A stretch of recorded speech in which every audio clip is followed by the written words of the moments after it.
我来镜头锁等来台湾，来看这个馆长陈之汉去互弹唱，立委高嘉瑜特别到病院甲探望，搁来献唱伊的招牌歌。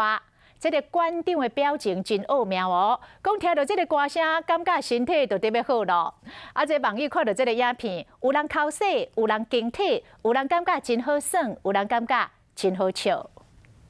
我知道，我一直有双隐形的翅膀。我身体现在快好起来了。飞，飞过绝望。立委高嘉瑜去看馆长唱一首温馨的诗，看这个馆长这个不失礼貌又搁爱叫笑容。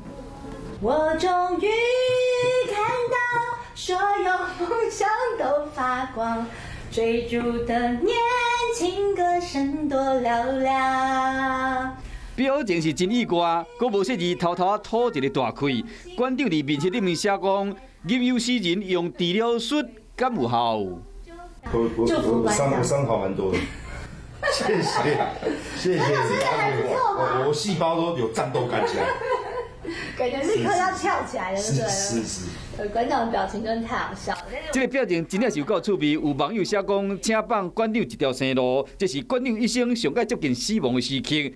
本来是外伤，即马煞变内伤。连台南市长黄伟天嘛回应讲，有天来加持，相信馆长真紧就会复原。网友做真济图，有人写讲我是什么人，我伫倒位。